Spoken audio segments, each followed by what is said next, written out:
wabarakatuh.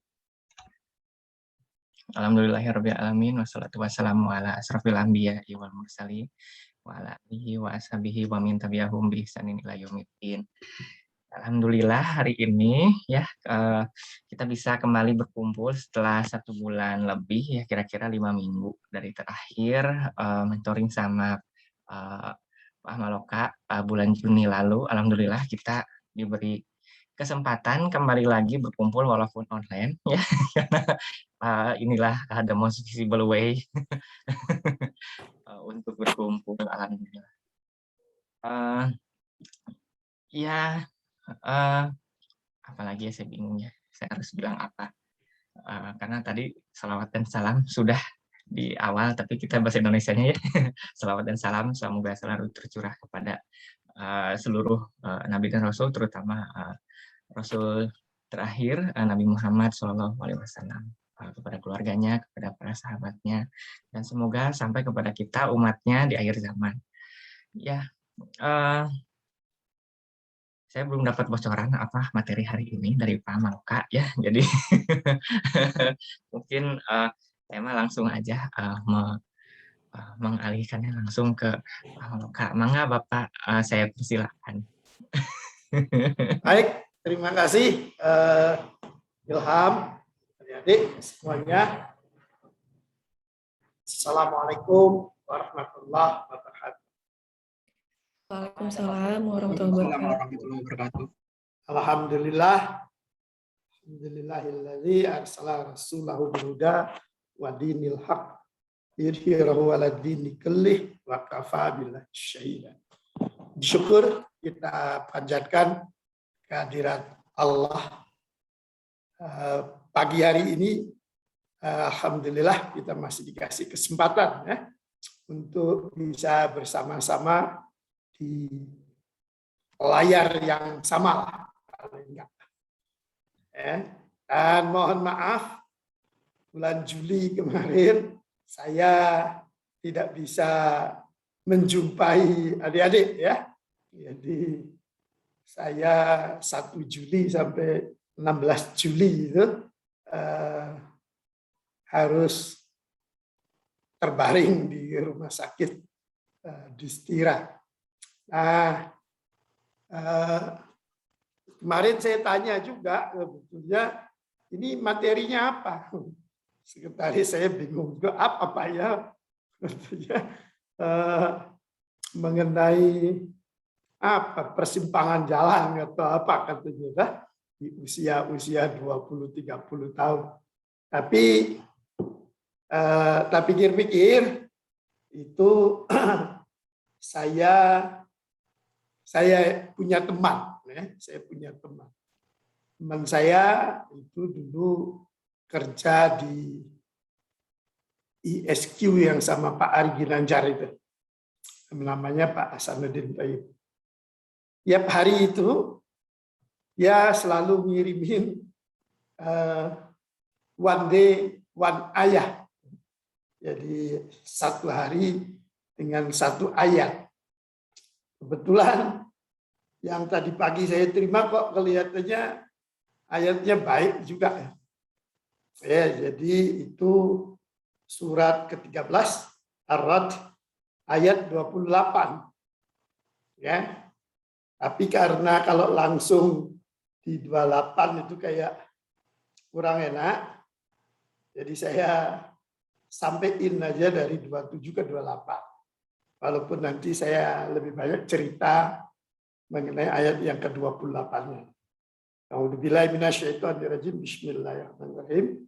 Saya bacakan ininya aja, terjemahannya supaya bisa lebih cepat. Dan orang-orang kafir berkata, mengapa tidak diturunkan kepadanya, atau kepada Nabi Muhammad maksudnya, tanda atau mukjizat dari Tuhannya. Katakanlah, hai Muhammad, sesungguhnya Allah menyesatkan siapa yang Dia kehendaki dan memberi petunjuk orang-orang yang bertobat kepadanya. Itu ayat 27-nya. Tapi diteruskan di ayat 28-nya, yaitu orang-orang yang beriman dan hati mereka menjadi tentram dengan mengingat Allah. Ingatlah, hanya dengan mengingat Allah, hati menjadi tentram. Nah, saya ingin cerita yang ini ya. Jadi bagaimana kalau kita mengingat Allah, hati kita menjadi tentram. Jadi ini janji Tuhan juga. Kalau mengingat Allah, katanya kita akan tentram. Saya tidak tahu kalau kemudian adik-adik sholat mengingat Allah itu tentram atau biasa-biasa aja. Nah, ceritanya saya ceritakan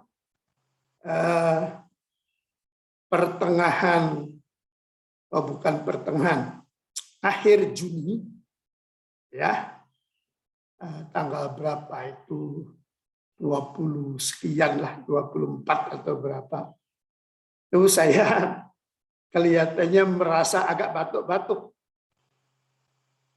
Ya, batuknya yang tidak berdahak, itu batuk kering gitu ya. Tapi saya masih memimpin rapat waktu itu.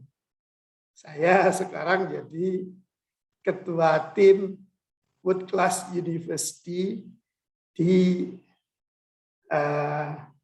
Dikti di Jakarta sana. Ya, walaupun rapatnya selalu online. Nah, itu hari Kamis, malamnya tidur biasa-biasa aja rasanya ya.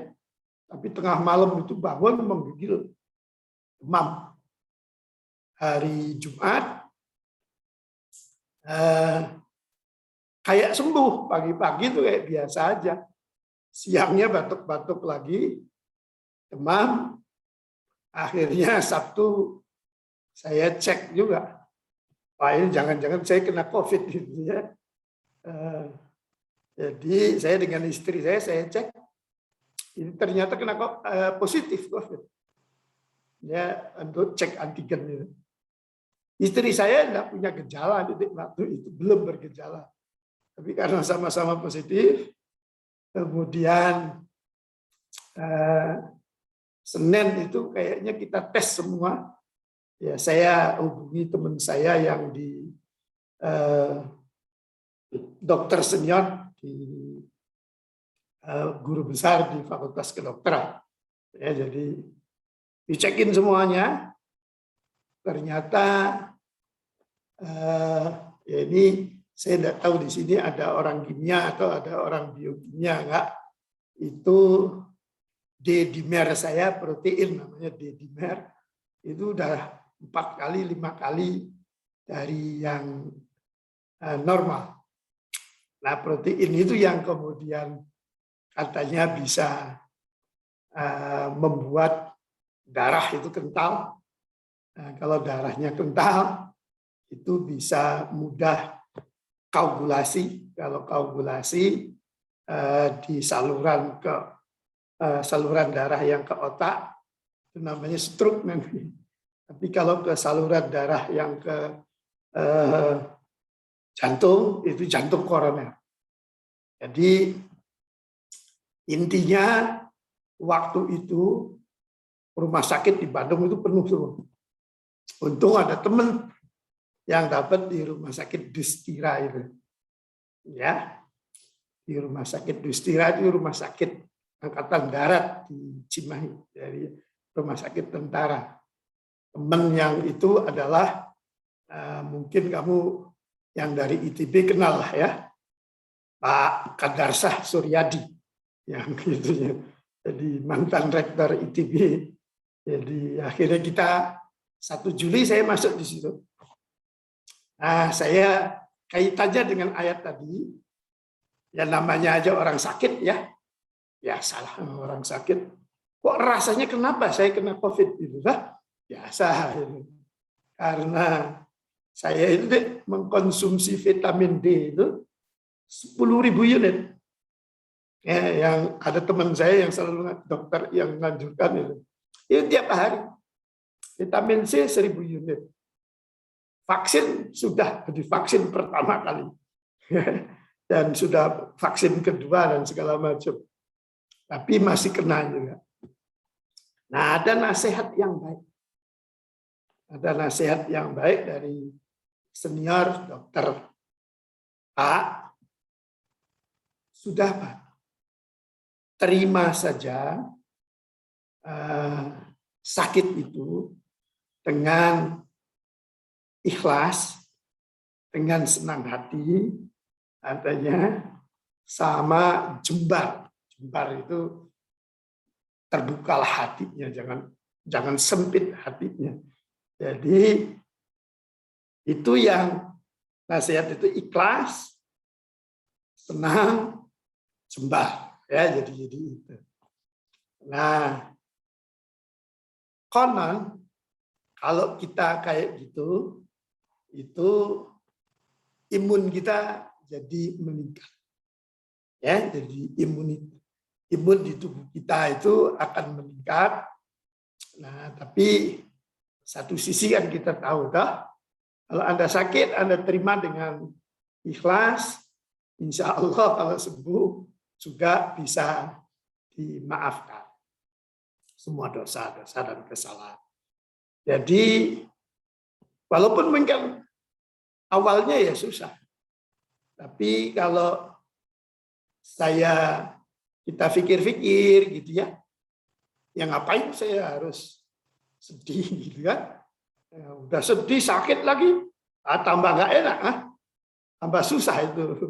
Jadi banyak teman-teman itu yang meninggal, artinya marah-marah sama suster, sama ini nggak dapat perawatan yang bagus, itu segala macam. Tapi juga ujung-ujungnya kalau pakai bahasa ilmiahnya, imunitasnya jadi turun.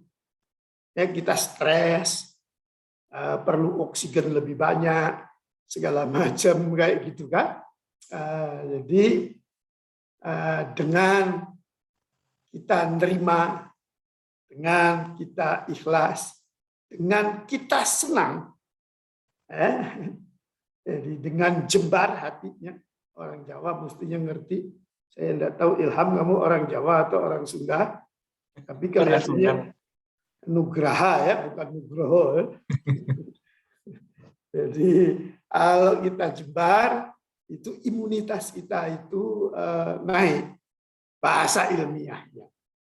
Pak dokter nasihati saya pakai bahasa ilmiah yang seperti itu. Tapi memang pengalaman sakit 16 hari, saya sempat dikasih ini apa namanya plasma konvalesen itu ya, dan dikasih plasma itu maksud saya di transfusi itu nggak boleh di ruangan biasa, di ruangan perawatan itu nggak boleh. Jadi harus di ruangan ICU namanya. Ya, jadi di ICU itu deh, saya cuma di infus saja, di infus. Infusnya masuk jam. Tapi mereka katanya ingin memonitor sehari lah ya. Jadi mungkin sekitar 18 jam sampai 20 jam saya di situ. Di ICU COVID waktu itu hidup dan mati itu tidak jelas. Ya. Karena 4 jam sekali ada mayat keluar itu dari sebelah ruang itu. Jadi ada malam-malam ada bapak-bapak datang masuk kayak gitu, masuk ke ruangan, ya saya bisa lihat karena itu transparan, pakainya bukan tembok tapi kaca gitu aja, jadi transparan. Nah, dia masuk di ruangan X gitu ya, pagi-pagi itu udah keluar itu deh, mayatnya. Jadi betul-betul antara hidup dan mati itu. Di situ itu tipis bedanya. Lama-lama saya ngerasa sehat ya, walaupun saya pakai oksigen nggak bisa lepas, tapi punya kesadaran. Maksud saya kesadaran penuh, tidak dalam keadaan pingsan atau apa. Nah, kalau karena sadar kan, jadi lihat kayak gitu itu, ini saya pulangnya ditutup enggak ya mukanya gitu loh ya. Keluar itu kan ada dua itu, keluar yang kemudian mukanya tidak ditutup, nah, ada yang keluar mukanya ditutup. Ya, jadi agak sedikit itu. Nah, dari pengalaman-pengalaman itu adalah komunikasi kita dengan Allah itu ternyata saya kira sangat-sangat membantu. Ya, jadi komunikasi dengan Tuhan, kemudian kita bisa lebih dekat, kita bisa ya walaupun tidak jelas sholat itu tidak tumanina gitu ya, tapi kita tetap sholat, kita tetap tahajud. Itu di ICU itu mengerikan gitu. Orang ke belakang aja nggak boleh. Maka saat saya ke kamar mandi ya nggak boleh. Jadi kalau mau apa namanya ya buang kotoran, kencing atau apa kayak gitu, ya di pampers kayak gitu. Ya jadi tidak boleh karena semua di dada kita kan dimonitor semua itu. Jadi dari saya yang nggak biasa buang air kecil di celana itu kan repot juga ya. Pusingnya juga gitu. Kita masuk sore atau maghrib gitulah, kan bisa sampai isya masih bisa sholat. Pengen pipis banget, tapi satu sisi dan nanti sholat subuhnya gimana gitu ya. Jadi, kalau sudah siang kan ke duhur bisa ganti, bisa apa segala macam, ya bisa diganti dengan mudah gitu sama perawat. Jadi itu memang akhirnya semalaman itu nunggu subuh ya sudah wirid sama tahajud gitu ya, walaupun nggak jelas juga. Kadang-kadang setengah sadar juga maksud saya sambil ngantuk, tidur segala macam. Tapi justru komunikasi kita dengan Tuhan, dengan Allah itu yang menguatkan kita. Jadi yang tadi kita sampaikan sebelum itu. Jadi dengan mengingat Allah, hati kita menjadi lebih tentram. Dan itu kita rasakan betul gitu. Pada saat-saat ya biasalah, mungkin kita selalu sadar kalau kita lagi tidak di tengah antara nggak jelas kematian dan kehidupan ini kan itu sekali. Jadi begitu intensnya, begitu enaknya. Sampai dokter itu sekalinya pernah juga nyampaikan, kok Bapak enak Pak ya, tertawarnya. Mungkin dokternya mikir, Pak ini pasien yang satu ini kok masih ketawa-ketawa. Padahal kondisi di tengah itu karena kalau istri saya itu masuknya bareng, ininya bareng dan satu kamar dengan 2 bed. Istri saya tidak sampai masuk ke paru si virusnya. Saya ini sudah kena namanya pneumonia ringan. Jadi paru saya sudah kena waktu itu. Kalau di ronsen parunya itu berkabut putih gitu. Karena dahak yang tidak bisa keluar. Nah, akibatnya oxygen saturation saya itu terus turun. Untung sudah nyampe rumah sakit. Jadi di rumah sakit selalu pakai oksigen itu, jadi alat bantu oksigen. Nah, ibu atau istri itu lebih baik lah dia tidak oksigen saturation-nya itu tidak turun. Artinya kita itu kategorinya ya walaupun bergejala sedang, ya, belum ke gejala berat lah ya. Kalau gejala berat ya langsung masuk ICU, langsung di pakai alat bantu oksigen itu ya. Tapi kita masih dalam keadaan sadar. Kalau dikasih alat bantu oksigen yang itu ventilator itu biasanya tidak disadarkan. Nah, di ICU itu minta ampun ngerinya karena suara alat itu agak kenceng kayak pompa gitu. Sambil nguing kayak gitu-gitu ya. Jadi kayak pompa air itu loh. Nah, itu lama-lama itu kadang-kadang mati alatnya itu. Artinya suaranya udah hilang. Nah, kalau suaranya hilang itu sejam atau 2 jam keluar mayat gitu. Artinya orang yang di ventilatornya itu meninggal. Jadi kayak gitu. Nah, kita nggak sempat, alhamdulillah. Ya, jadi cuma pakai selang oksigen aja. Tapi istri saya nggak pakai. Artinya saya itu relatif lebih berat kemarin. Ya, pulang itu masih pakai oksigen.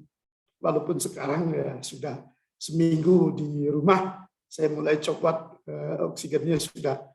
Maksud saya oksigen saturation-nya sudah naik sendiri. Kalau dulu, kalau dicopot, itu turun, dan kalau turun sampai 80 biasanya udah nggak bisa ditolong.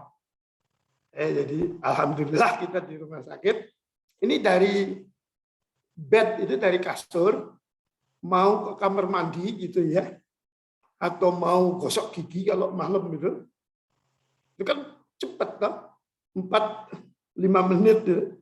Wah itu ngos-ngosan itu. Jadi kayak itu namanya ya oksigennya langsung drop soalnya kan. Nah, oksigennya langsung drop itu kadang-kadang ya harus satu-satu kalau melakukan aktivitas. Jadi balik lagi ke kasur lagi karena selang oksigennya adanya di kasur, di bed, dan tidak bisa dibawa ke kamar mandi. Lagi masuk lagi.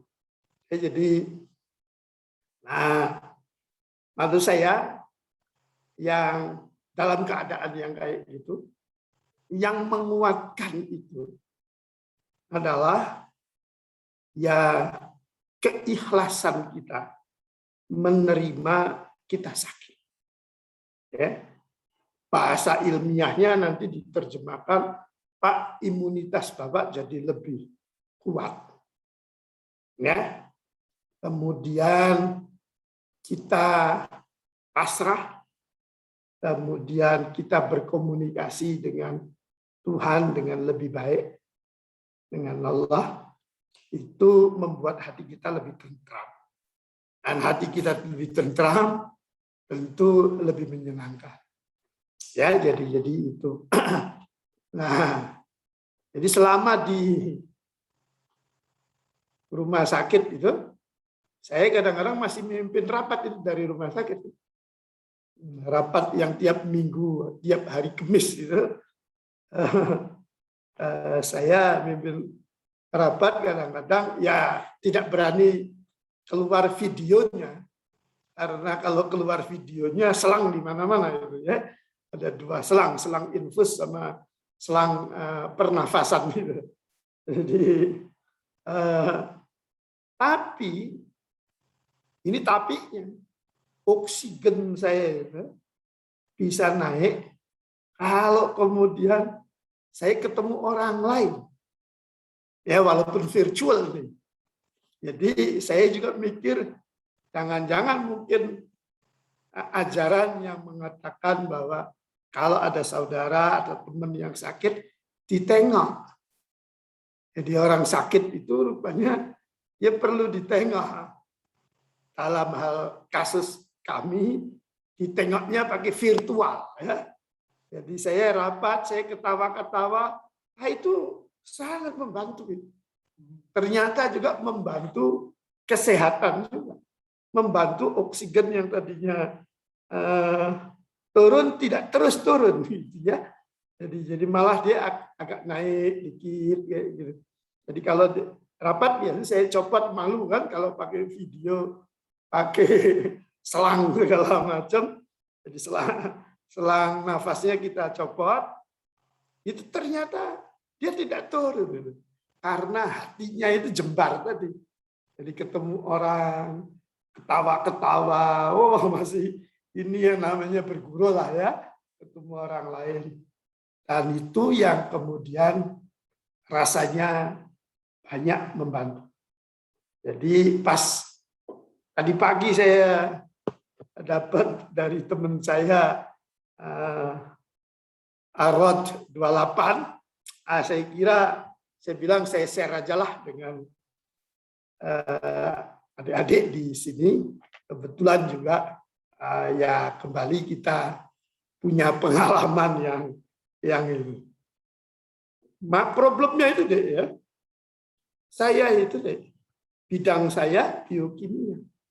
Saya itu ngerti betul virus itu deh, secara teoritis. Ya. SARS-CoV-1 yang tidak bisa menginfeksi manusia, kemudian termutasi menjadi SARS-CoV-2, itu ada cuma 4 asam amino termutasi. Tapi itu asam aminonya itu termutasinya pas yang itu gitu. Ya, pas yang itu yang akhirnya bisa menginfeksi manusia, dan ada reseptornya di kita yang enzim ACE2 itu. Ya. Biasanya mutasi di alam itu acak. Jadi tidak berturut-turut ada 12 basa di RNA itu termutasi dan proses mutasinya kayak gitu. Akhirnya memang virus itu kan selalu ini virus buatan yang lepas atau virus mutasi sedemikian rupa, mutasi acak, tapi ada yang persis sama persis dengan reseptornya manusia. Jadi ya maklum lah, saya orang biokimia, saya tahu virus, infeksinya tahu ininya apa, tapi ya itu tadi tergeletak hampir 1 bulan dengan virus itu. Akhirnya saya tulis juga itu bagaimana bergulat di 4 minggu bergulat dengan COVID-19 ya. Jadi tapi di dalam tulisan saya itu ingin menyampaikan kalau nanti ada teman, saudara, orang tua atau siapapun kena COVID, isolasi mandiri, maka harus dicek oksigennya. Saya itu sebetulnya ditawarinnya itu masuknya tanggal 31 malam itu. Pak, ada Pak. Tapi kan kita belum pakai baju, belum nyiapin koper segala macam ke rumah sakit ya. Akhirnya saya bilang besok pagi aja lah. Dan itu ditunda 1 hari, itu kelihatannya bukan keputusan yang baik juga. Karena tadinya oksigen saturation saya, jadi kejenuhan oksigennya itu masih 97-98 malamnya itu. Tapi pas paginya dibawa ke rumah sakit sudah nafasnya terengah-engah, yang harus pakai bantuan oksigen terus-menerus gitu. Virusnya semalam itu udah masuk ke paru gitu. Jadi masuk ke paru langsung itu, jadi luar biasa. Dan masuk ke paru, ada juga yang masuknya ke darah. Jadi orang meninggal oleh COVID-19 yang isoman-isoman itu kebanyakan adalah karena tidak bisa mendeteksi oxygen saturation. Oxygen saturation kalau sudah turun di atas 90, di bawah 90, itu sudah harus dibawa ke rumah sakit. Kalau itu tidak dibawa ke rumah, tidak dikasih oksigen, maka ya kalau sudah sampai 80 nggak bisa ditolong. Ya jadi nggak bisa, ya kecuali maksudnya ini nggak bisa ditolong itu umumnya tidak bisa ditolong, kecuali mukjizat Tuhan, ya lain lagi ini ceritanya ya.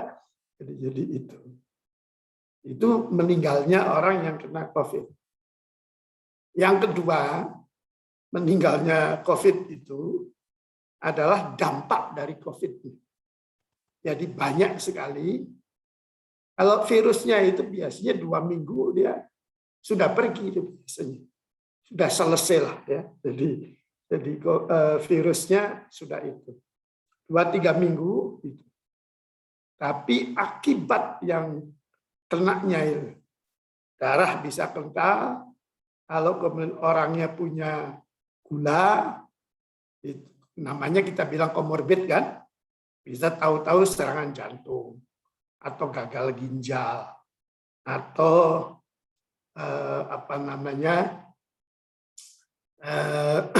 stroke kayak gitu.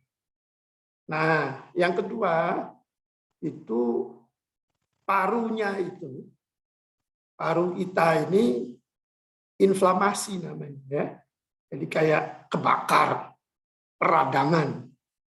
Nah, itu bisa kalau tidak itu bisa mati itu paru, sebagian parunya. Akibatnya ya nafasnya selalu terganggu. Dan beberapa itu bisa menyebabkan kematian kalau kemudian ada yang punya sakit asma kayak gitu. Jadi satu sisi itu. Tapi kalau yang itu bisa ditangani. Biasanya kalau masih ringan cuma parunya sedikit 10%, 20%, yang inflamasi yang itu biasanya dengan latihan pernafasan. 2 minggu saya setelah seminggu lebih lah ya, dari 10 hari setelah pulang dari rumah sakit itu harus latihan pernafasan terus-terusan tiap hari ya, maksudnya untuk menaikkan oxygen saturation itu. Ya jadi di situ. Itu dulu. Silakan kalau ada yang ingin diskusi.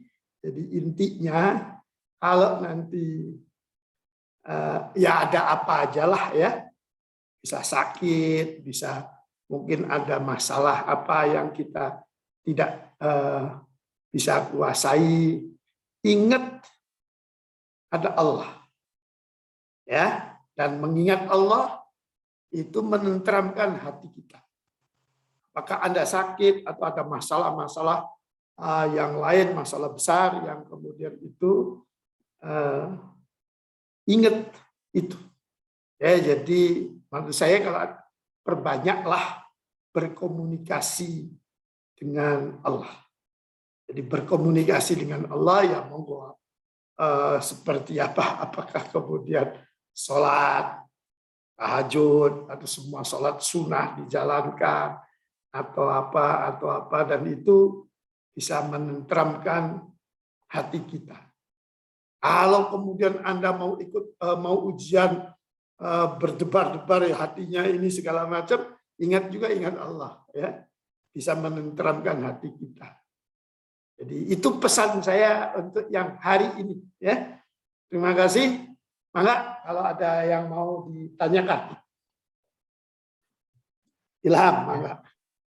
Terima kasih Pak Maloka kesempatannya kesempatan kali ini. Alhamdulillah Ya, alhamdulillah Bapak sudah kembali sehat dan ada pelajaran yang bisa diambil. Ya setiap kejadian tentu ada pelajarannya dan kebetulan untuk saat ini uh, didukung dengan yang tadi pagi baru nyampe ke HP-nya Pak Ahmad adalah uh, surat Ar-Ra'd ayat 27-28. Sebenarnya 28 diterima tapi 27-28 supaya uh, nah ya. Nah sekarang mah mungkin ya dari teman-teman saya yakin sebulan ke belakang pasti banyak kejadian yang bisa diceritakan. Mungkin ada yang ingin bercerita bagaimana, apakah ada hambatan, apakah ada sesuatu yang mungkin perlu diceritakan kepada Pak Maloka yang sudah berpengalaman juga kayaknya hal yang sama seperti kita yang mungkin di awal-awal karir akademik mungkin ya gitu. Ya mangga saya mungkin harus mempersilakan siapa gitu yang apakah harus di raise hand, saya juga tidak mengerti. Jadi soklah mangga siapalah gitu duluan aja.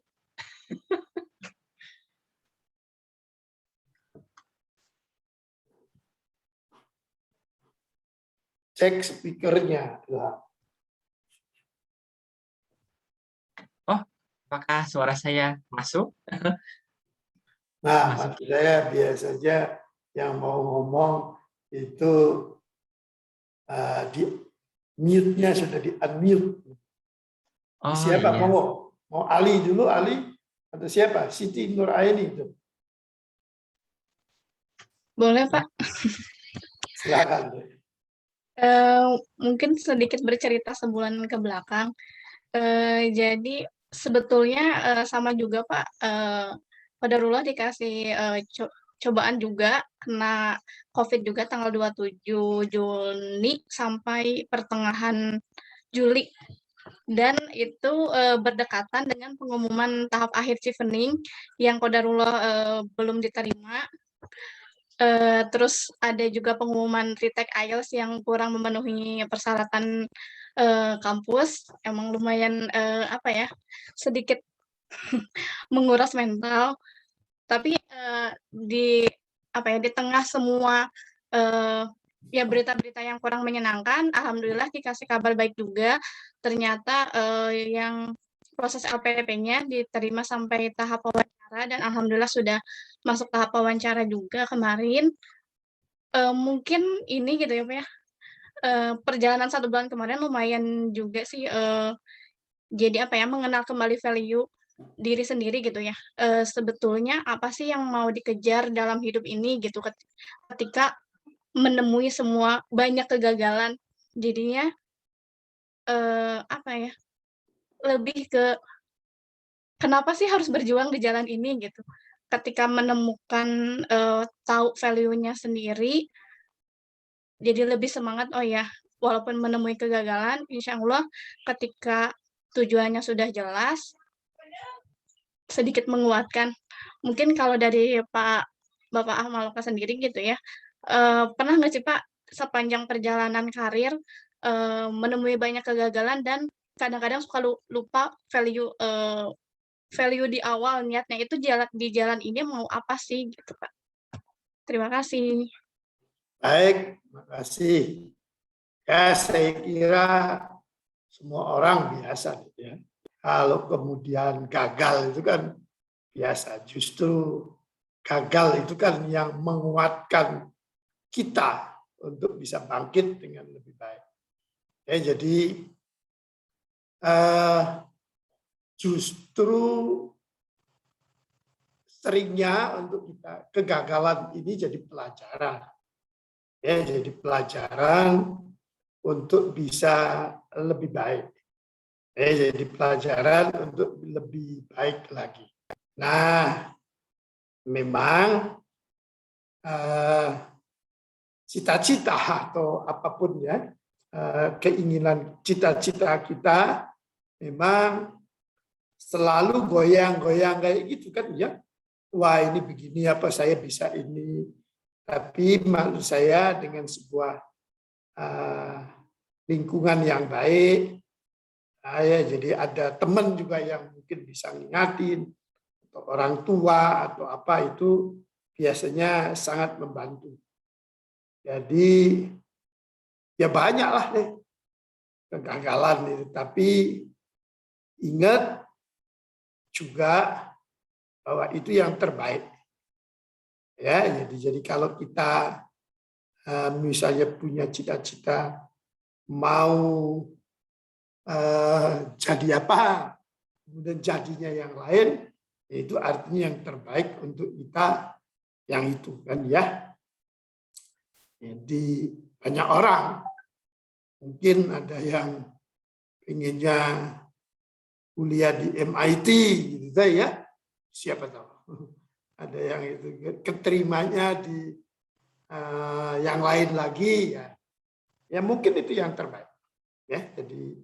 Jadi yang terbaik apa yang sudah sampai ke kita, itu yang terbaik ya. Jadi itu yang terbaik. Nah, tentu yang belum ya kita selalu usahakan yang terbaik. Memang kayak misalnya kemarin itu juga ya, pada akhirnya kan saya lah barangkali, pada akhirnya di ujung lorong kehidupan itu kan mikirnya ya apa sih, jabatan juga nggak ada gunanya, harta apalagi ya, materi nggak akan pernah kita bawa. Jadi jabatan, kedudukan, materi, saya kira semua itu kan tidak ada gunanya. Ya, kembali untuk meluruskannya, maka cita-cita kita, bisa juga cita-cita kita kan pengen punya apa yang kedudukan yang baik gitu kan. Tapi pada akhirnya kan tidak ada gunanya juga. Sebetulnya materi gitu. Sebetulnya kan bukan materinya ya. Tapi materi yang diberikan kepada orang lain itulah yang punya nilai. Nah, itu saya mengingatkan itu. Tapi ya Sadek jangan terlalu kecil hati. Itu mah biasa. Kalau gagal mah biasa. Kalau kamu jadi peneliti, seringnya gagalnya yang lebih banyak daripada suksesnya kan ya. Thomas Edison katanya kan berapa ribu kegagalannya, baru kemudian keberhasilannya kan cuma satu, walaupun ya tentu satu tapi monumental. Jadi itu. Jadi saya kira jangan cemas dengan kegagalan. Kalau kita gagal itu justru menguatkan diri kita. Kalau misalnya gini, kalau ini pengalaman deh ya, teman-teman lah ya, pengalaman kalau jadi pimpinan, misalnya jadi direktur aja lah, kalau nggak pernah gagal hidupnya, itu susah itu bisa repot sekali. Tapi kalau kemudian kita sering gagal, sering ini, kan biasanya juga kalau gagal bisa ngomong ini, juga banyak teman juga akibatnya. Nah, jadi kalau gagalnya udah di atas kan jatuhnya lebih berat. Tapi kalau udah biasa, nggak ada anak kecil yang bisa langsung lari ya. Ingat itu aja. Untuk dapat berdiri dia sering jatuh.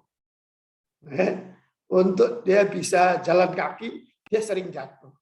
Nah, jatuh itu yang menguatkan anak itu untuk bisa survive dalam kehidupan. Anak ayam atau anak burung, kalau mau menetas itu dari telurnya. Dulu waktu kecil saya suka itu. Ada juga yang kita buka gitu ya. Dibuka jadi dia kalau seolah-olah kita yang kemudian buka cangkangnya itu, jadi dia akhirnya netes kan ya. Itu yang kayak gitu itu lemah. Ya, biasanya malah mati itu kalau yang kayak gitu. Tapi kalau netes dianya buka cangkangnya sendiri, dan dorong keluar itunya, itu yang kuat. Jadi artinya ya usaha yang kuat, kegagalan demi kegagalan itu bisa menguatkan itu. Saya kira itu, Dek. Siapa? Siti Nur Aini ya. Kalau ada yang lain. Ya, terima kasih, Pak. Yuk. Ya, ya terima kasih Teh Siti. Teh Siti ada yang mau diceritain lagi? Sepertinya menarik sebetulnya. Perjalanan mendapatkan beasiswa. Semoga wawancaranya berhasil ya Teh. Amin. Sudah wawancaranya yang LPDP, tinggal nunggu pengumuman akhir Agustus. Mohon doanya juga, teman-teman. Tadi ada yang raise hand itu, Pak. Ya, yang raise hand tadi Akmal. Mangga, Kang Akmal. Cek, suara saya masuk. Masuk. Ih, Licong, nggak buka ininya, nggak buka kamera. Ih. Sebentar. Diusahakan. Nah, ternyata lagi dibuat. Ya, sekarang lagi ada kondangan. Kemarin juga udah izin. Selamat siang Pak Akmal Luka, mau nanya. Enggak. Oke, bismillah. Mungkin ini Pak Akmal Luka pengen nanya mungkin agak teknis ya tentang kehidupan saya gitu. Pertama, kemarin baru masuk untuk S2 itu di semester genap tahun ini, tahun 2021, terus alhamdulillah udah habis 1 semester. Nah, nanti ke depan mau masuk semester kedua ya, tapi di semester ganjil. Agak bingung juga sih jadinya. Itu di mana? Di fakultas apa? Universitas? Di Teknik Mesin ITB. Teknik Mesin ITB. Nah, dan di S2 ini saya dapat beasiswa 50% ya dari ITB, dan sisanya itu dari lab. Dan dari lab juga ada penugasan untuk melakukan penelitian. Juga ada bantu di tim asisten dokumen-dokumen seperti itu, Pak. Kemarin ngurusin LO juga. Nah, terus qadarullah untuk sebulan lalu saya diamanahi di Masjid Salman di BMK itu, diminta menjadi asisten manajer bidang keasramaan. Nah, terus mungkin karena di awal-awal keasramaan ya, ngurusin pindahan terus ngurusin pendaftaran anggota asrama baru seperti itu.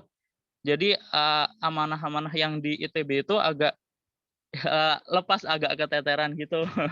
Nah, kayak ada kejaran membuat paten juga. Udah berapa bulan lalu, tapi karena mungkin agak repot, agak sibuk di keasramaannya, jadi belum keurus gitu. Mungkin kira-kira dari itu kira-kira gimana ya gitu. Kalau dari saya memang berusaha untuk membagi waktu, tapi alhamdulillahnya juga dosen saya nggak terlalu yang harus banget selesai, tapi maksudnya targetnya itu nggak strict harus kapan dan sebagainya, dan mungkin bisa menyesuaikan dari kegiatan saya. Tapi dari saya sendiri merasa jadi kayak mungkin kurang bertanggung jawab ya, walaupun udah diusahakan semaksimal mungkin. Kira-kira kalau dari Pak Ahmad Luka gimana saran untuk saya, Pak, gitu? Oke. Baik, makasih Dek. Jadi pertama tentu kita harus bisa lihat priority itu kayak apa, ya. Jadi saya misalnya contoh ini termasuk orang yang tidak bisa melakukan hanya satu kegiatan, ya. Jadi saya akan lebih berprestasi misalnya kalau saya punya 2 atau 3 kegiatan. Walaupun di atas 3 biasanya akhirnya bingung juga. Tidak bisa tidak bisa melakukan juga. Tapi itu tergantung masing-masing orang. Ada yang hanya bisa satu kegiatan aja kan gitu tah. Nah, kalau saya seperti Mas Reza ini atau Mas Akmal, saya itu justru lebih terpacu deh. Ya, tapi pakai tapi. Mas Reza harus bisa melihat priority. Ya, kalau priority itu maksud saya gini, kalau Anda tidak mengerjakan yang di Salman, itu seperti apa? Kalau Anda tidak mengerjakan yang di ITB, itu juga seperti apa? Nah, kesan saya atau barangkali dari cerita Anda, mestinya Anda kerjakan dulu yang diberikan di ITB. Ya, baru kan masih banyak waktunya itu. Sore-sore kan masih bisa juga ke Salman, masih bisa membantu yang di situ. Ya, jadi walaupun kembali tergantung kapasiti kita ya. Yang tadi saya katakan kapasiti saya lebih challenging kalau kemudian pegang dua ya. Tapi kalau cuma pegang satu biasanya nggak terlalu challenging juga. Jadi kalau dua, tapi ingat prioritasnya yang mana? Ya, kalau dari cerita Reza itu, ya saya bisa bayangkan mestinya kamu prioritaskan yang di ITB itu dulu, karena itu menyangkut beasiswa kamu kan. Maksud saya kalau nanti dosennya ya sudahlah kamu berhenti aja gitu kan nanti susah juga kamu ya. Nah yang di Salman itu kan lebih prioritinya lebih rendah mestinya ya. Jadi saya kira itu dari saya deh. Makasih Reza. Monggo tadi ada yang sudah ngacung lagi itu Ilham, tapi lupa. Mungkin mau nambahin juga Pak. Ya, terima kasih Pak Ahmad Luka atas sarannya. Tapi ini mungkin mau mengasih dulu waktu awal waktu ingin ikut mentoring itu pengen ini Pak, salah satunya pengen konsultasi seperti ini, dan kedua pengen diskusi masalah-masalah untuk hal-hal yang mungkin mengenai pendidikan di Indonesia gitu Pak Maloka. Mungkin kepikiran nanti memang juga pengen berkecimpung di pendidikan juga gitu. Dan Pak Maloka yang dulu pernah menjadi rektor, saya kira bisa memberikan pandangan ya tentang pendidikan di Indonesia itu dari pandangan sudut pandang pemerintahan di atas itu seperti apa, terus ke bawah itu seperti apa. Mungkin pengen diskusi lebih lanjut dengan tentang itu gitu, dan juga mungkin dari teman-teman gitu pengen dengar juga kalau teman itu sebenarnya masalahnya itu tentang apa gitu, dan bisa sharing-sharing biar bisa belajar gitu. Jadi kira-kira dari teman-teman mungkin bisa tanya-tanya juga hal-hal teknis gitu ke Pak Maloka. Seperti itu sih Pak. Nah, enggak aja, no problem. Jadi tapi kan kalau diskusi pendidikan pemerintah seperti apa, kenyataannya kayak apa, wah itu bisa berjam-jam. Ya, itu menarik Pak, malah Pak. Mungkin boleh juga nanti satu saat kita topik dari ini misalnya pendidikan di Indonesia boleh juga. Ya. Terima kasih Pak Maloka. Yo. Itu Ilham itu suka diskusi kayak gitu kan. Tapi siapa tadi Ilham yang ngacung itu? Ada yang ngacung sebelum Pak Mas Reza itu? Saya Pak. Oh Muhammad Ali ya, mangga. Mohon izin Pak. Bismillahirrahmanirrahim. Sedikit mau cerita mungkin tentang pengalaman saya kemarin ya Pak. Terus bercerita tentang Indonesia juga sih Pak. Mungkin mohon tanggapan Bapak terkait Indonesia juga. Yang pertama, alhamdulillah mungkin ya. Yang pertama, alhamdulillah dari pengalaman Bapak tadi banyak pelajaran ya, banyak pelajaran yang dapat diambil. Dan kemarin-kemarin mungkin banyak kabar dari kemarin-kemarin itu orang-orang yang meninggal dunia karena COVID, termasuk mungkin orang-orang terdekat. Kemarin sempat juga kiai saya dan juga Bu Nyai meninggal dunia waktu ya pas Idul Adha kemarin. Terus ibu saya juga kemarin sakit. Terus waktu itu saya juga mau seminar, dan mungkin waktu itu di salah satu sisi saya harus tenang dalam menghadapi ujian gitu untuk seminar tesis. Terus di sisi lain juga kepikiran gitu Pak, orang-orang banyak yang sakit. Bapak Ahmad Loka juga pada waktu itu juga sakit. Kemudian ibu saya juga sakit waktu itu, dan mungkin pikiran jadi gak karuan sebenarnya. Nah, akhirnya saya sepakat dengan apa yang disampaikan Bapak tadi, bahwa kita harus tenang dan harus kembalikan kepada Allah. Dan alhamdulillah mungkin dari dulu saya sering membiasakan kalau ada masalah biasanya ke masjid gitu Pak, untuk bermunajat, maksudnya ya biar kita lebih tenang, lebih fokus, tidak terlalu kepikiran dengan masalah yang sedang dihadapi. Karena sebesar apapun masalah, ada Allah yang maha besar yang bisa menyelesaikan masalah itu. Mungkin itu masalah yang kemarin. Terus yang kedua, masalah di Indonesia Pak, terkait dengan penanganan COVID ini. Kan kalau tadi al-itminanu nisfud dawa, bahwa ketenangan itu adalah separuh dari obat. Dan alhamdulillah sudah terbukti seperti yang diceritakan Bapak juga, ala bidzikrillahi tatmainnul qulub. Kemudian yang kedua, al-wahmu nisfud da'i, bahwa kecemasan, kepanikan itu adalah separuh daripada penyakit. Nah, kalau kita lihat di Indonesia, berita-berita yang beredar mulai awal-awal adanya COVID, seolah-olah berita yang ada itu bikin panik masyarakat. Bahkan ya masyarakat jadi panik, jadi hal-hal yang kayak gimana ya, kayak COVID itu sangat kayak lebih buruk daripada HIV gitu Pak.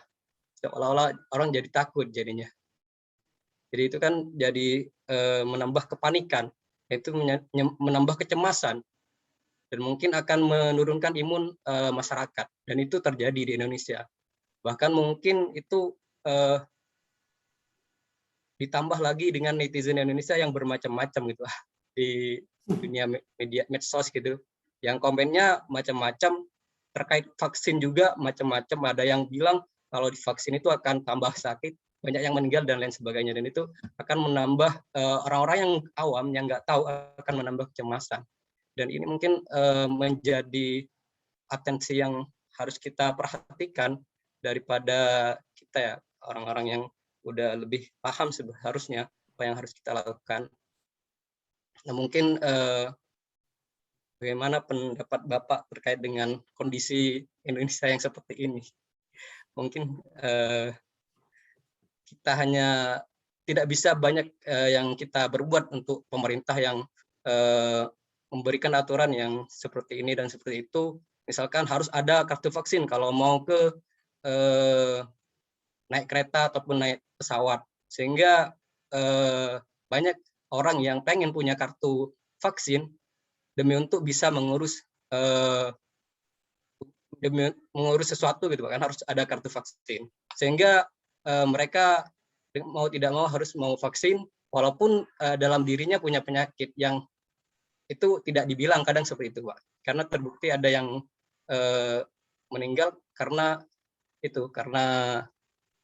ada penyakit bawaan yang dia nggak bilang gitu kan, harus sehat, harus tegar, harus fit dan lain sebagainya. Mungkin itu yang ingin saya sharekan juga, dan mohon pandangannya dari Bapak sendiri. Baik, Terima kasih Ali. Ya memang Sama-sama Pak. itu di Indonesia itu kan selalu rame, terutama netizen kita itu ya, yang bikin rame itu. Tapi maksud saya ya bahwa pertama yang harus dipahami adalah virus SARS-CoV-2 itu real ada. Virus itu ya virus. Maksud saya kalau orang biokimia melihat virus itu adalah asam nukleat dibungkus protein. Ya. Nah, asam nukleat dibungkus protein itu sebetulnya dia sangat rentan untuk rusak. Dengan surfaktan dia rusak. Surfaktan itu salah satunya deterjen itu kan. Salah satunya sabun itu maksud saya.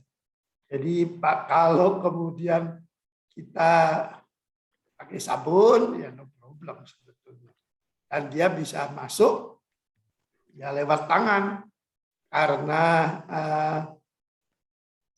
virus COVID-19 itu tidak tahan di udara. Ya. Jadi tidak tahan dia di udara, jadi tidak bisa terbang baru masuk ke hidung kita. Kecuali dalam waktu yang sangat singkat. Jadi maksudnya sangat singkat itu bukan terbang si virusnya, tapi terbang bersama cairan tubuh yang lain, misalnya batuk, bersin atau apa, berhadap-hadapan, ya bisa aja dia nular karena itu kan ya. Makanya kenapa harus prokes itu kan, pakai masker, jangan terlalu dekat dengan orang lain, baru cuci tangan, yang kayak gitu-gitu. Jadi dipahami ya, seperti itu. Nah, vaksin itu macam-macam. Jadi vaksin itu kan sebetulnya sesuatu yang men-trigger antibodi kita. Ya, bisa protein, bisa virus, bisa RNA-nya, bisa macam-macam. Ya. Jadi yang dikembangkan sekarang itu juga macam-macam. Ada yang virusnya yang dilemahkan, itu vaksin Sinovac itu. Nah, itu tentu aja kalau ada virus, ya virus masuk, kalau vaksin itu dimasukkan, itu ada antibodi yang kemudian terbentuk. Tetapi itu kan sudah dicek, yang Sinovac itu 65% efikasinya. Artinya dari 100 orang, ada 35 orang yang tidak muncul antibodinya. Ya, jadi dengan kata lain, walaupun sudah divaksin, yang 35 orang itu tidak muncul antibodi, dan kalau kemudian ada virus, ya masih terinfeksi lah. Ya, ada yang muncul antibodi. Ada juga vaksin-vaksin lain.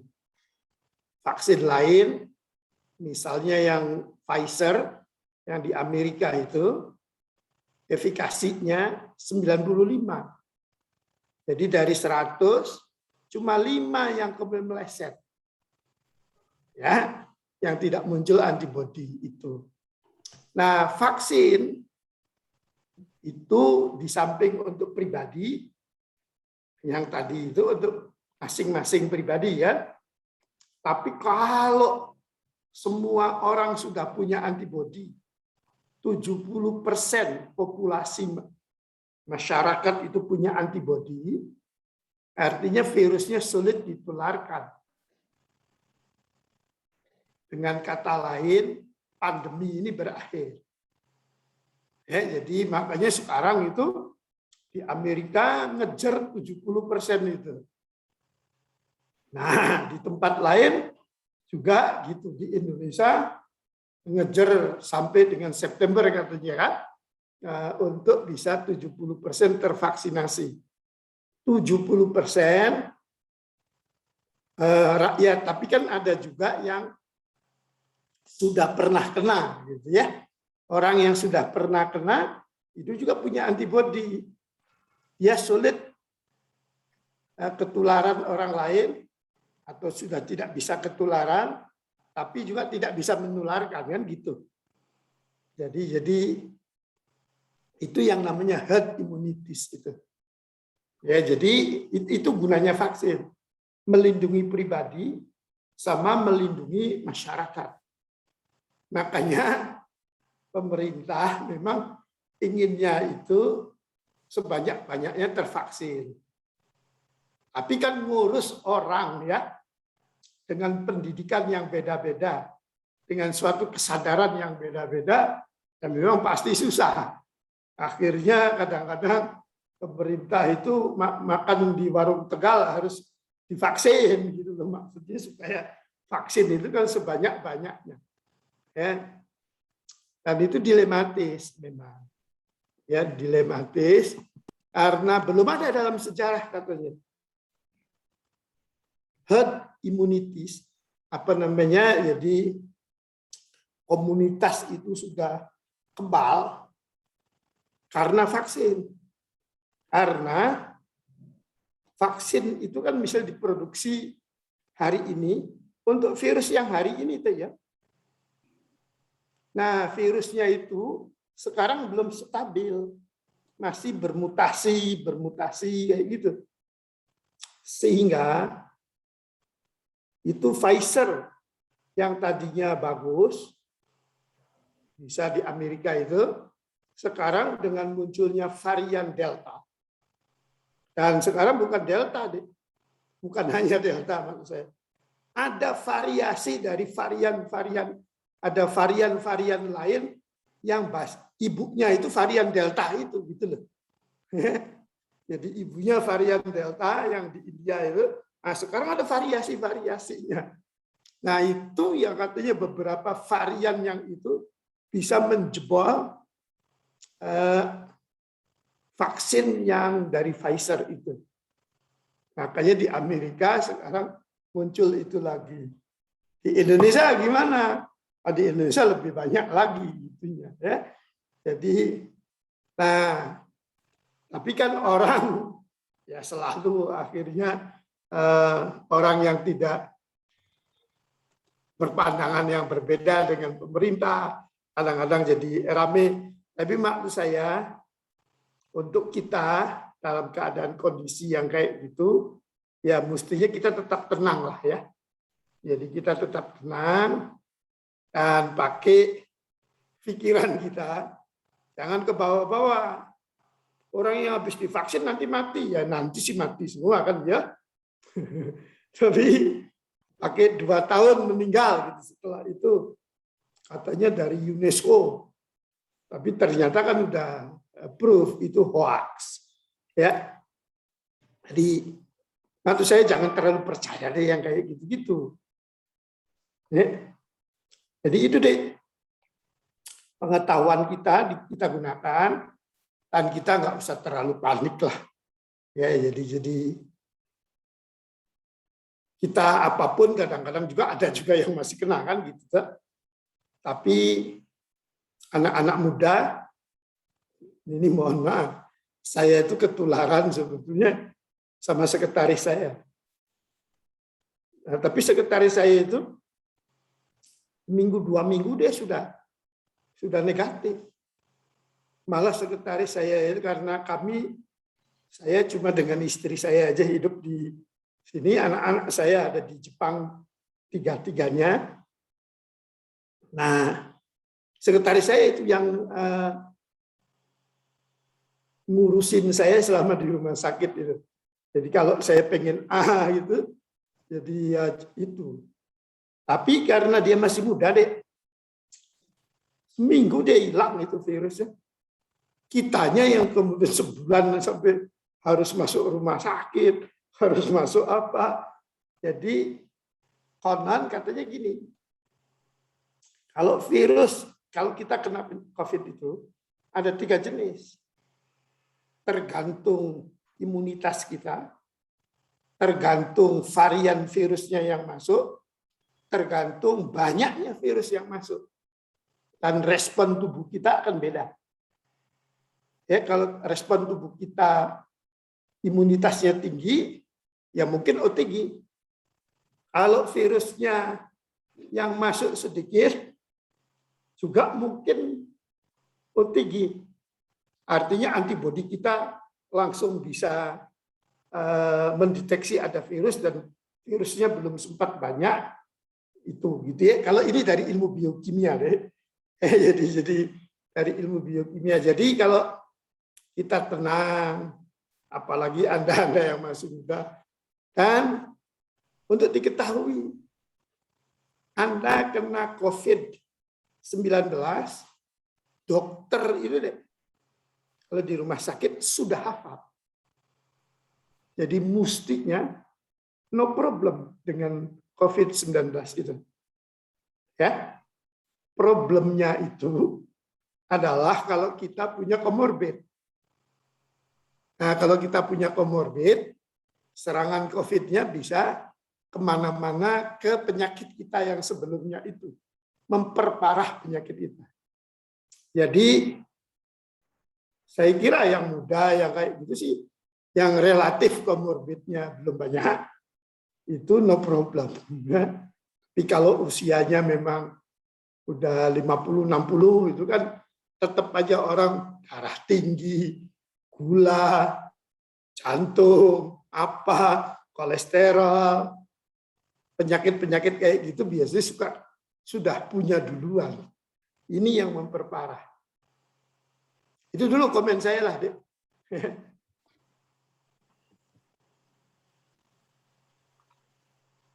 Terima kasih banyak, Pak. Yo, sama-sama. Sebenarnya ada yang pengen didiskusikan lagi sebenarnya, Pak. Tapi takutnya yang lainnya banyak yang boleh kayaknya. Menarik sih, Pak, terkait dengan vaksin ini. Kan dulu awal-awal waktu ada COVID, ada yang langsung membumikan yang di UNER yang jahe sama kunyit bisa membentuk antibodi. Ternyata setelah diteliti lebih lanjut kan itu untuk men-trigger saja antibodi. Terus penelitian lebih lanjut ternyata antibodi itu bisa dibentuk dari vitamin E sama vitamin C. Sehingga kita bisa membentuk imunitas kita dengan memperbanyak vitamin C dan vitamin E.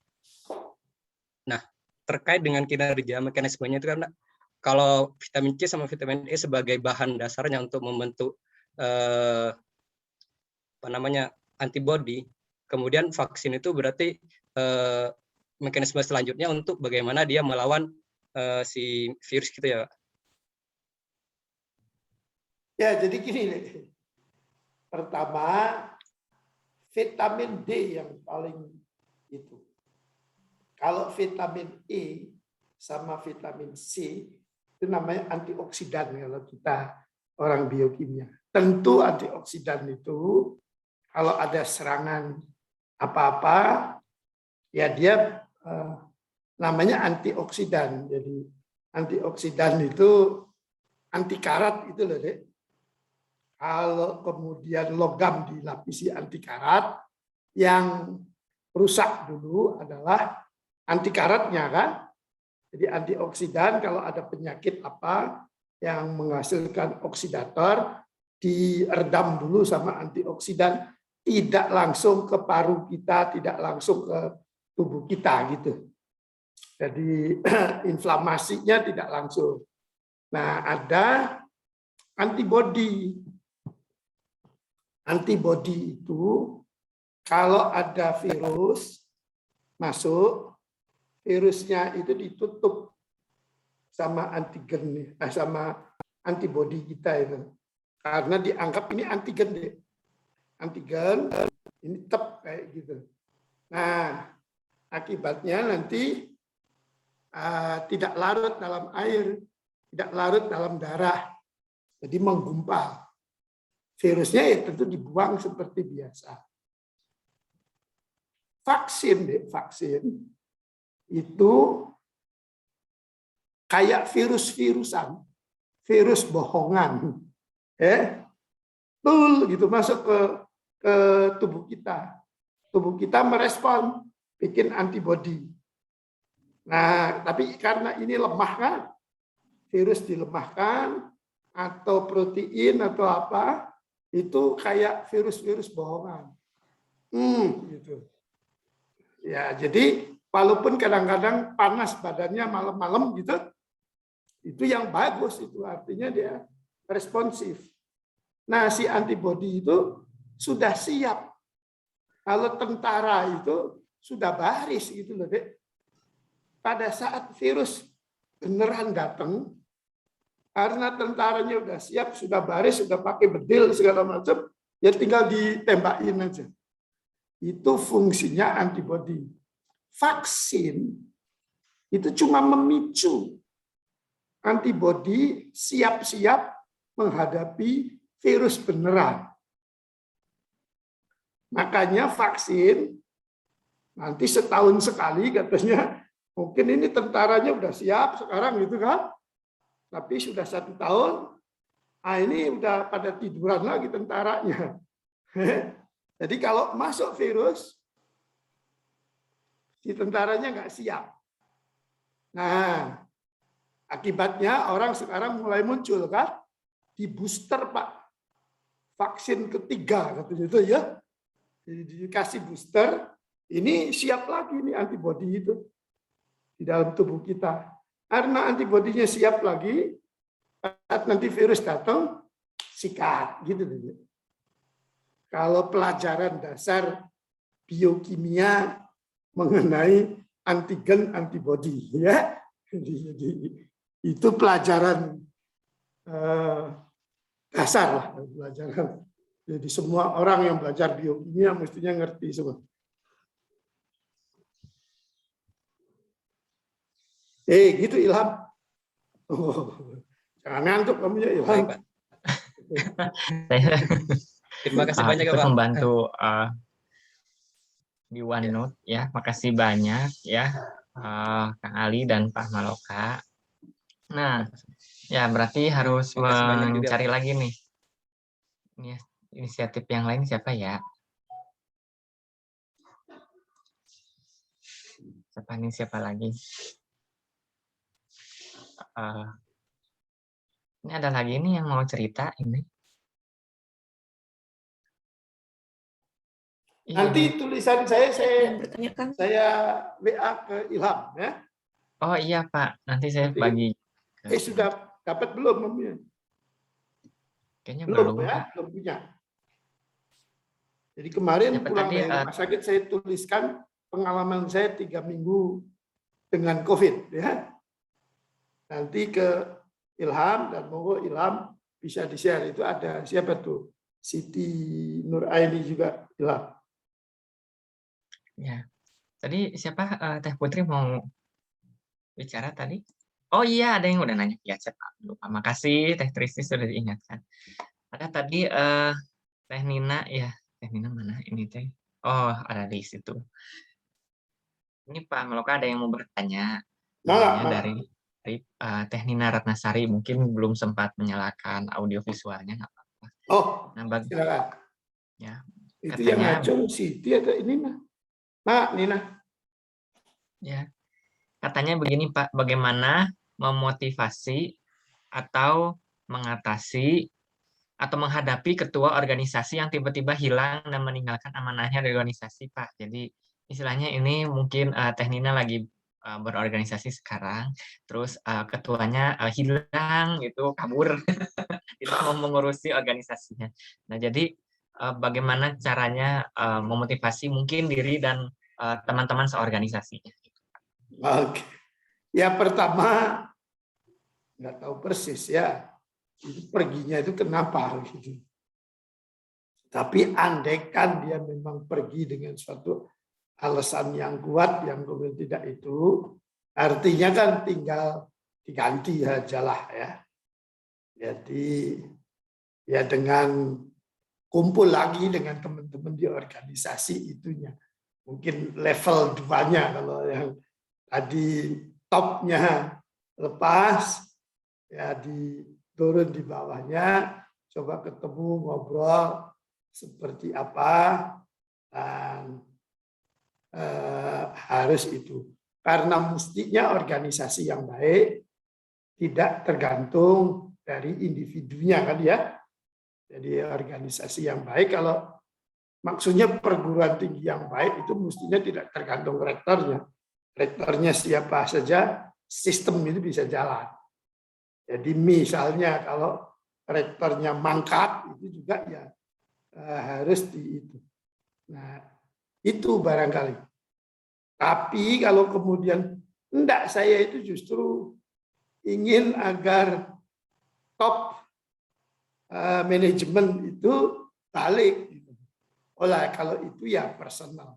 Maksud saya personal itu dia tergantung dia seperti apa. Ya, jadi problem apa, ininya apa. Nah, nanti diajak ngobrol lah kalau kayak gitu kasusnya. Tapi kalau memang dia ya sudah tidak mau lagi kan, ya tinggal beresin di level keduanya. Saya kira itu Ilham. Atau Nina, siapa tadi Nina ya? Ya, terima kasih Teh Nina, semoga terjawab ya. Ya, ya sekarang yang sudah raise hand nih, Teh Siti, mangga Teh Siti. Iya, Ilham, tadi sebelum saya raise hand, tadi ada Teh Putri yang udah open mic. Iya, Teh Putri tadi udah open mic tadi Teh. Iya, nggak apa-apa Kang Ilham. Teh Siti dulu aja. Oh iya, mangga. Apa-apa Nanti habis kok itu Teh Teh Putri dulu Aisyah. aja, tadi udah duluan ya. Iya. Nanti setelah Teh Putri. Iya ya, makasih banyak atas kesempatannya. Saya di sini mau sedikit minta saran juga sih Pak, dan tips juga. Jadi beberapa bulan yang ke depan, pertengahan di akhir Juni gitu ya Pak, saya itu mencoba untuk mulai ngerjain project gitu ya. Padahal ya memang sebelumnya belum saatnya gitu ngerjain project, tapi udah punya rancangan lah ke depannya untuk target-target yang mau saya lakuin gitu ya Pak ya. Salah satunya Ini adalah ngerjain project untuk tesis, untuk apa? Untuk project untuk tesis. kuliah atau Iya, untuk apa? untuk tesis ya, oke. Iya, Pak. Jadi setelah berjalannya waktu gitu ya Pak, di awal itu Masya Allah banget gitu Pak, semangat, oke dikerjain bimbingan-bimbingan, terus ada masa-masanya juga, ya mungkin ini ITB kan lagi masa libur ya Pak ya, ya mungkin juga dosennya lagi ini kali ya, masih punya hal-hal kepentingan lain gitu kan, akhirnya 3 minggu udah nggak bimbingan nih Pak, 3 minggu nggak bimbingan, kemudian saya itu kayak dibilang stuck juga, dibilang demot juga gitu Pak. Karena udah coba baca jurnal segala macam, tapi kok mentok gitu Pak. Jadi saya akhirnya mager gitu Pak ngerjainnya. Nah bahkan sampai sekarang belum ada progres gitu Pak untuk proyek saya ini gitu. Nah saya mohon arahannya gitu Pak. Apa sih hal yang bisa selain memotivasi saya untuk mencapai target-target ini gitu Pak. Saya udah coba juga nih Pak ngelakuin hal lain gitu kan supaya saya itu lebih tertantang, ngikuti kegiatan. Tiba-tiba setelah mood saya itu datang malah saya ini Pak, buntu gitu, mau mulainya gimana. Udah kepikiran ketika mau nulis lagi, lah aku mau nulis apa gitu Pak. Jadi butuh saran atau tips dari Bapak gitu Pak. Terima kasih Pak. Ya, sederhana nih. Kamu WA itu pembimbing kamu. Pak, boleh nggak saya telepon? Baru kemudian kamu komunikasi, janjian ketemu atau janjian apa gitu ya. Bisa bimbingan lah, maksud saya tidak harus ketemu, bisa pakai ini. Nanti mau tidak mau kan kamunya harus belajar. Pak mau lapor gitu aja, mau lapor progres itu sederhana. Kamu jangan terlalu di yang rumit-rumit ya. cukup WA aja. Kalau perlu WA beliau sekarang. Pak, bisa nggak saya bimbingan hari Senin? Gitu kan? Kalau beliau ngomong, jangan Senin, Selasa aja. Oh, kamu kan harus mati-matian untuk ngelaporin progresnya hari Selasa ini. Nah, itu aja. Lakukan aja. Tapi kalau kemudian kamu ala nanti lagi, kayaknya sayanya kurang ini, sayanya kurang itu, nanti terus aja kayak gitu. Ya, memang kayak gitu. Tapi kalau kamu WA sekarang, Pak, minggu depan saya kapan bisa ketemu Bapak untuk bikin laporan? Ketemu itu boleh virtual ya, tentu saja sekarang. Rebuk begitu. Wah, kamu akan jungkir balik itu Senin Selasanya. Dan otomatis itu tidak akan itu. Jangan takut kamu. Nanti juga akan jalan sendiri. Oke? Oke, Pak. Makasih ya, Pak. Yo, mangga yang lain. Siapa dulu tuh ada dua, Siti sama Aisyah. Mangga berarti Teh Siti habis itu Teh Aisyah ya. Mangga Teh Siti, mangga. Iya. Mau ya Pak, ditambah lagi ininya sharingnya. Iya, karena tadi relate banget sama yang ceritanya Akmal sama latar belakang Bapak juga gitu ya, yang nggak bisa ngerjain satu hal hanya di satu waktu gitu. Kebetulan saat ini saya ngajar di SD lumayan full time dari jam 7 pagi sampai jam 17 sore, 10 jam sehari. Selain itu diamanahi 2 organisasi sama persiapan beasiswa juga gitu ya. Lumayan banget sih kalau saya sendiri gitu untuk membagi waktu. Jadinya mungkin di organisasi kan, di komunitas belum kepegang gitu. Tapi di sisi lain, saya merasanya kalau di 2 komunitas ini tuh, kalau nggak ada inisiatif dari, nggak tahu saya yang kepedean atau gimana gitu ya Pak, kalau nggak ada nggak ada inisiatif dari saya tuh ya udah gitu, kayak mati suri si komunitasnya. Sedangkan kan kayak tahu dari batasan diri sendiri, saya belum bisa multitasking gitu. Multitasking di tengah semua waktu cuma 24 jam, kerja 10 jam gitu, terus persiapan beasiswa juga lumayan menyita waktu. Jadinya belum bisa pembagian waktu di komunitasnya gitu. Kalau menurut Bapak sendiri ketika ketika punya banyak amanah dan punya limitasi diri dan limitasi waktu, bagaimana sih Pak kayak memaksimalkan potensi diri gitu supaya amanah-amanahnya tuh nggak ada yang terbengkalai gitu. Ya, hatur nuhun Pak. Baik, terima kasih. Kamu harus bisa mengatakan prioritas saya saat ini yang mana dulu. Ya, kalau kemudian bisa, ini prioritas saya saat ini. Ya, misalnya, saya beasiswa dulu lah sekarang gitu. Tentu di sela-sela ngajar di SD dari jam 9 atau jam 8 sampai jam 5 itu kan masih bisa masih bisa dilihat di mana waktu-waktu itu. Tapi prioritas. Ya, jadi prioritasnya mana dulu. Kita kadang-kadang banyak tuh. Tapi ini prioritasnya seperti apa ya? Saya misalnya saat ini aja ada draft paper dari mahasiswa untuk publikasi yang harus saya koreksi. Itu misalnya ada 5. Nah, ini kan yang mana dulu? Tapi kitanya sendiri kan ada A, ada B, ada C kegiatan. Ya carilah. Kita harus bisa tahu prioritas kita yang mana, baru kerjakan itu dulu. Atau kalau bisa diurut, kayak gitu. Atau bisa juga kamu lakukan, kamu urut atas dasar mana sih yang lebih mudah dulu, supaya semangat maksudnya ya. Jadi ini mudah selesai, ini selesai, yang lebih sulit selesai. Kalau yang rutin jangan dimasukkan di situ. Kalau rutin kan ya memang harus dikerjain rutin gitu ya. Misalnya ngajar itu anggap aja itu rutin dulu kan gitu. Tapi prioritas kita yang mana dulu, selesaiin satu-satu. Saya kira itu deh, Siti. Iya, Pak. Terima kasih, Pak. Ya, semoga kejawab ya, Memang Teh.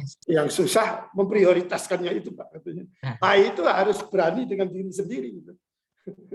Memang mengatakan pada diri kita itu yang harus itu. Saya ini gitu. Memang yang susah itu dengan diri sendiri. Oh, Aisyah. Iya, Assalamualaikum warahmatullahi wabarakatuh. Salam. Terima kasih atas kesempatannya. Bapak pengen sedikit bertanya dan curhat juga sekalian. Jadi saya itu kan lulus S1 itu di tahun 2017. Jurusan perikanan. Dulu tuh apa sih ketika kuliah tuh kan anggapannya tuh kalau misalkan lulusan kuliah tuh akan wah gitu kan. Tapi ternyata pas ketika lulus tuh dihadapkan dengan realita gitu kan. Susah cari kerja dan sebagainya gitu. Nah, kemudian apa sih hingga saat ini gitu ya 4 tahun setelah lulus saya tuh bekerja di sebuah online shop gitu. Kalau misalkan dibilang mencintai pekerjaan, saya mencintai pekerjaan saya, cuman rasanya itu bukan tujuan saya gitu. Kayak maksudnya kan saya sebagai marketing di situ gitu, tapi kayaknya itu bukan bidang yang akan saya tekuni lama gitu. Nah, saya di sisi lain saya juga pengen S2 gitu, meneruskan kan dulu saya perikanan gitu, pengen S2 di luar negeri gitu, meneruskan si pengolahan perairannya itu. Cuman kadang kendala di diri saya sendiri gitu ya Pak ya, kayak bahasa Inggris saya belum bagus gitu, kayak apa sih udah latihan TOEFL kayak otodidak atau apa, itu tuh kayak ngerasa susah terus akhirnya kayak stuck gitu kayak ini mah susah tinggalin aja kayak gitu. Nah, muncul motivasinya tuh cuman kayak kalau abis nge-zoom kayak gini, oh iya saya harus belajar gini. Tapi itu tuh cuman bertahan beberapa hari, setelahnya tuh kayak ditinggalin gitu. Nah, apa ya kayak mungkin nggak ada strong why gitu loh Pak. Jadi kayak ada ketakutan di dalam diri saya tuh nanti kalau misalkan saya S2 nanti kayak pas saya satu lagi kesusahan gitu. Nah, sementara di sisi lain saya tuh nggak mau gitu hidup saya tuh ya cuma gini-gini aja gitu. Pengen apa sih ada masa depannya kayak gitu kan. Pengen jadi orang yang bermanfaat, pengen jadi orang yang berilmu juga gitu Pak. Terima kasih. Baik, terima kasih Dek, sama-sama. Pertama, ya, jadi orang bermanfaat itu tidak harus berilmu tinggi juga, ya. Jadi orang bermanfaat ya bisa bisa kita biasa aja juga bisa bermanfaat kan ya. Jadi tinggal manfaatnya yang mana. Jadi maksud saya gini, tentu miriplah itu sama yang tadi disampaikan Siti. Jadi Anda itu ingin apa gitu loh. Jadi dalam hidup itu kita ini ingin apa? Saya mau sekolah lagi ya gitu. Ya tekuni di sekolah lagi. Tapi males sekolah gitu. Nah, ini saya sekarang sudah kerja. Kalau Anda tekuni juga kerja itu, Aisyah, insya Allah akan ada bisa bermanfaat juga untuk orang lain. Tapi ditekuni dengan rasa senang. Ya. Pak, saya kok nggak senang gitu. Lalu senangnya apa? Ya. Jadi senangnya sekolah lagi ya, tekuni untuk menjadi sekolah. Ya, nah kita ini kadang-kadang pengen banyak, pengen ini, pengen itu gitu kan ya.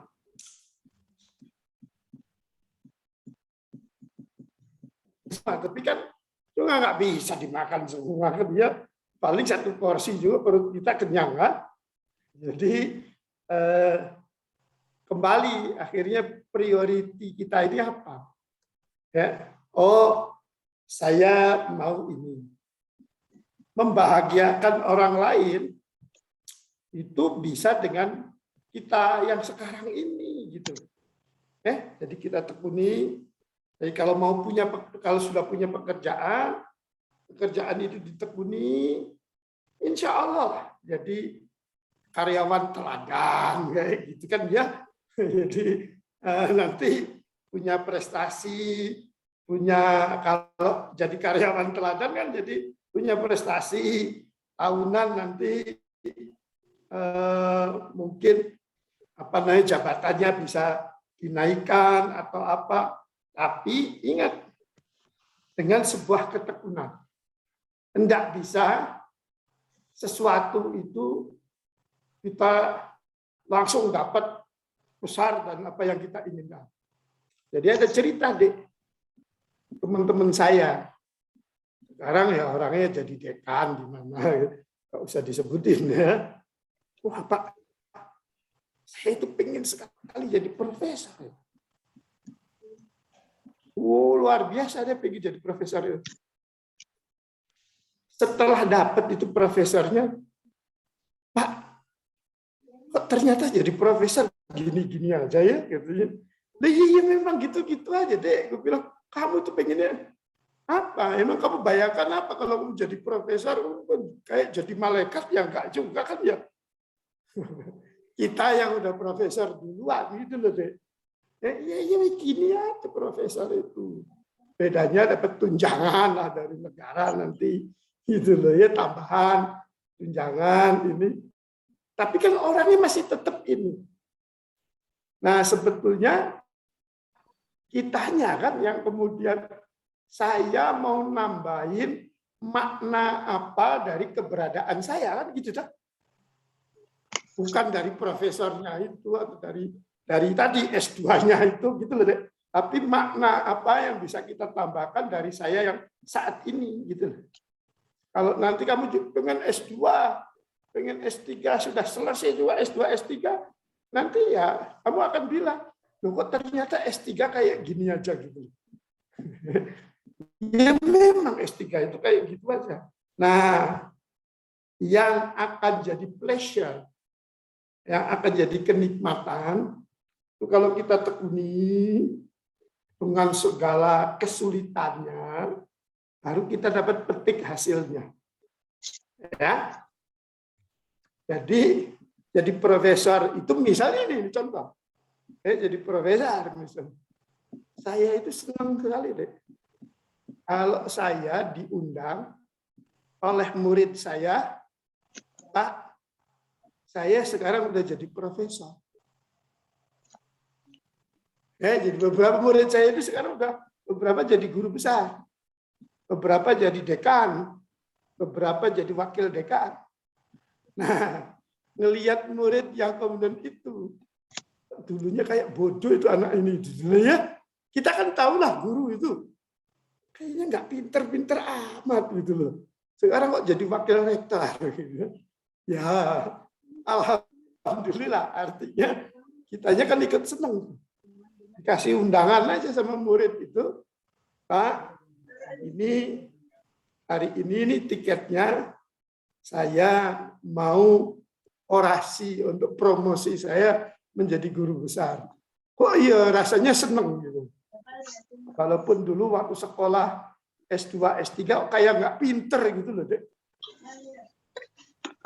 Iya namanya guru kan ngelihat muridnya nggak pinter kabeh gitu kan ya.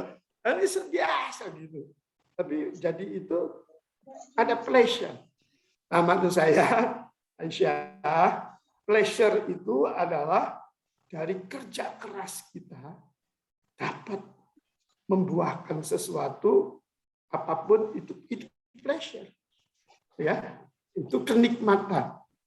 Dan itu Kalau saya suka diskusi sama teman-teman saya itu, kamu tuh jangan mengeluh terus aja gitu loh. Jangan kayak sedih terus hidup itu. Kok kelihatannya kamu itu hidup tapi kok kayak sudah mati, udah di neraka gitu loh ya.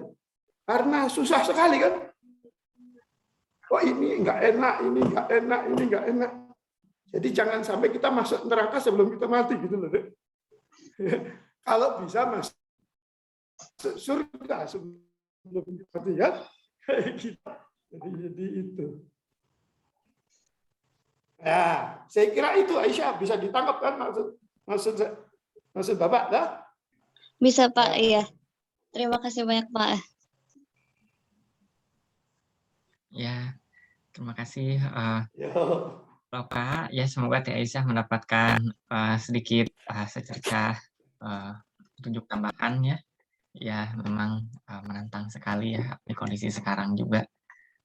Membuat semuanya jadi tidak bisa dibikin timeline, tidak bisa dibikin rencana yang rigid.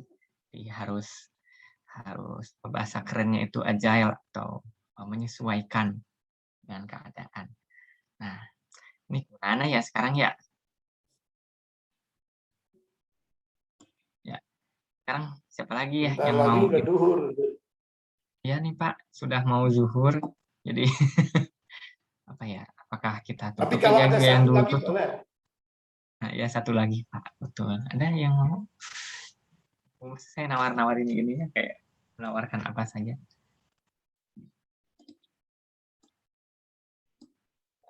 Cepetan, oke. Ya. Mana ini ya? Kayaknya udah pada ini Pak, sudah pada selesai kayaknya. Jadi mungkin apa? Ya, jadi saya bakal mencoba untuk memasukkan apa saja yang tadi sudah disampaikan ya, itu kalau ya OneNote. Nah, ini ya. Salah. Ya. Jadi kita mulai tadi jam 10 dengan ayat yang Pak Ahmad sampaikan, yaitu surat Ar-Ra'd ayat 27 dan 28, di mana mengingatkan kita untuk mengingat kepada Allah, karena dengan mengingat Allah hati akan menjadi tenang. Nah, kemudian lanjut lagi ke cerita Pak Maloka untuk lagi ketika menerima kondisi wabah pada saat ini. Jadi yang diambil pelajarannya adalah keikhlasan untuk menerima, berkomunikasi dengan Tuhan dengan lebih baik. Nah, dengan itu ketentraman hati akan meningkatkan istilahnya daya tahan tubuh atau imunitas. Nah, itu. Dan penting juga untuk memperhatikan teman-teman kita yang sedang sakit, kalau ada yang lagi sakit.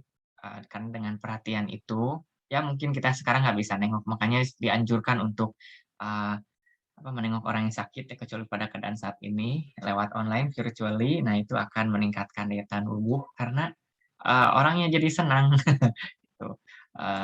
Kalau istilahnya tadi hatinya jadi lebih jembar. Nah, itu istilahnya. Nah, tadi lebih banyak lebih banyak di diskusi. Tadi dimulai dengan menanyakan kembali value atau nilai tujuan kita. Nah, kemudian yang dikejar di dunia pada saat ini itu bukan materi yang akan kita nikmati sendiri, tapi materi yang bisa dibagikan dan dirasakan manfaatnya oleh orang lain. Kemudian tadi ada lagi soal fokus dan memilih prioritas. Nah, ini selalu diungkap tadi sampai di akhir, bagaimana fokus dan memilih prioritas itu yang melihat dampak dari apabila kita tidak memilih atau memilih. Nah, ini seperti seni kebijakan Pak. Jadi seni kebijakan itu antara memilih atau tidak memilih, melakukan atau tidak melakukan sesuatu. Dan tadi kita memasuki sebagian dari keahlian Pak Ahmad, yaitu biokimia menyentuh vaksin. Tadi sempat Kang Ali menyebut bahwa ketenangan itu separuh dari obat dan kecemasan itu separuh dari penyakit. Nah, kemudian tadi juga dibahas bagaimana vaksin itu tujuannya adalah melindungi diri dan melindungi masyarakat secara umum, karena tujuannya adalah kekebalan masyarakat herd immunity. Tadi juga ada soal organisasi. Tuh organisasi. Nah, organisasi itu tidak bergantung pada individu, ya. Kecuali kalau top manajemennya seperti apa, itu kembali lagi. Kalau misalnya memang nggak bisa diapa-apain, lebih baik alihkan saja amanahnya kepada yang bisa melaksanakan. Nah, kemudian soal hambatan, demotivasi. Nah, kita harus hantam dengan menantang lagi diri sendiri. Itu sangat menyenangkan ya tantangannya dan lumayan sering dilakukan ya. Mungkin harus lebih sering lagi dilakukannya untuk sekarang karena bawaannya males biasanya kalau misalnya kondisinya seperti sekarang. Dan tadi ada lagi soal prioritas dan bagaimana mengambil itu tidak perlu tinggi-tinggi, jadi biasa saja bisa membantu orang lain. Jadi jangan dulu menunggu jauh-jauh untuk membantu orang lain, mulai dari sekarang. Nah, itu dia. Lalu niatkan untuk menambah makna pada diri kita saat ini. Nah, nanti yang jadi kenikmatan bukan apa yang kita kejar, tapi ya tetap lagi bagaimana kita bisa berbagi kepada orang lain gitu, kepada sesama itu nanti ujung-ujungnya rasa apa tadi Pak Amal kan nyebutnya pleasure itu akan muncul. Nah, itu. Jadi, kasih rangkuman super ultra singkat. Ya mungkin itu yang bisa saya coba bantu untuk memoderatori dan terima kasih banyak atas kesempatannya saat ini. Terima kasih Pak Maloka, mudah-mudahan kondisi kesehatannya kembali pulih banget. Nah itu Pak. Amin. Kembali sehat walafiat. Teman-teman juga dijaga ya kesehatannya karena sekarang kesehatan itu sangat berharga ya. Jangan sakit apapun karena apapun jadi sulit kalau sudah sakit. Saya sudah membagikan tulisan cerita pengalaman Pak Maloka selama menjadi penyintas COVID-19. Itu sudah ada di grup ya kalau tidak salah. Nah ya, itu bisa dibaca lumayan. Perjalanannya cukup runtut. Lagi ya, udah. Oh iya, sama saya juga harus memohon maaf karena tadi di awal saya lupa untuk menunjuk salah satu untuk membacakan ayat suci Al-Quran. Nah, itu. Jadi nanti evaluasi ke depan adalah jangan lupa. Nah, itu. Jadi, ya inamal insanu salah, saya lupa itu. Manusia tempatnya salah dan lupa itu saya lupa bahasa Arabnya. Itu bukan hadis, itu proverb Arab. Nah, itu. Makasih ya Kang Ali sudah membantu.